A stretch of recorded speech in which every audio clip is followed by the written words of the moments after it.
Texas Zeta chapter of Pi Kappa Delta welcomes the audience and viewers of today's debate here at Texas Christian University. I'd also like to thank the government for providing a great class, and I would like to thank my partner for helping me construct this debate. The opposition will begin by addressing the contentions of the government and then building upon our own case. The government stated that the political discourse in today's campaign season has created a sense of accountability for these candidates. Now, sure, it does show accountability. They are required to back up what they say, but that doesn't mean they're going to do it. Candidates are consistently going back on what they say and creating wishy-washy views on the important issues in the debates today. And this accountability just seems to make us more aware of the shortcomings of our presidential candidates, which seems to be detrimental to our political system instead of a positive effect. Next, the government states that it creates more heated debates. Debates are not meant to be soap operas. They're not TV show dramas. They're important issues that our country needs to focus on, and they should be addressed in such a way. They should be addressed in a serious and respectful way. They said that these heated debates create more interest in the political debates. But does interest equal intelligence on these hot issues? We do not want people interested in these debates that do not have the facts about what they are talking about. Sure, Twitter may be blowing up, but are these people on Twitter stating things that are going to be helpful to this debate? And if they are not, that also seems to be detrimental to the political system. The government states that media is uniquely shapes this campaign season here in 2012. And they brought up the issues that technology was not around in the 19th century. But we don't need to go all the way back to the 19th century to compare this political season. We can go back to as far as 2008, 2004, 2000. We still have the technologies that we have today.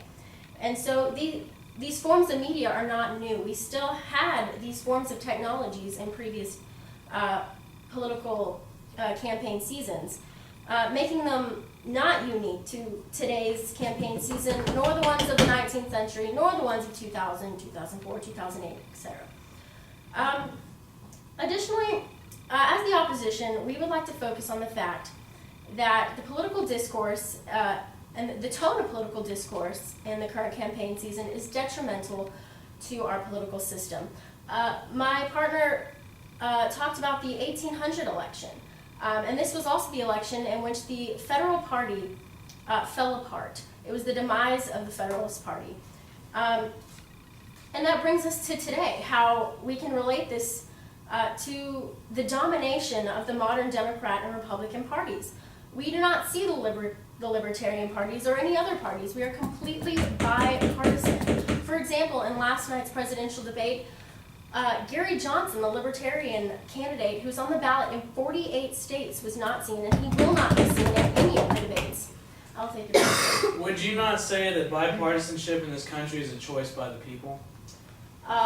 It can be, but it seems to be controlling the people. The people do not control the parties are controlling the people.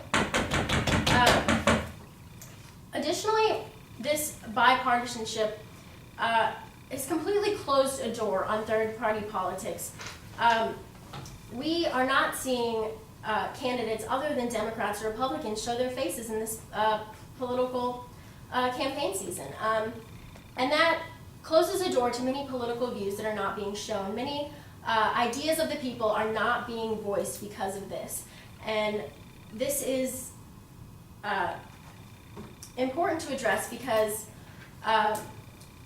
as the question stated, lots of people are not having their views addressed. I'll take your question. Would you infer that the Republican and Democratic candidates don't do a good job of encompassing everybody's values and issues? That kind of brings me to my next point. It's very hard to please everyone, and the Democrats and the Republicans, the divide between the two parties is getting further and further apart.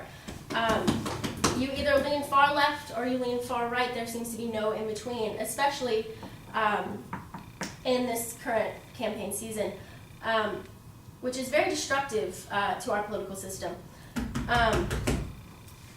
The government also stated that today's debates are more civil than they used to be.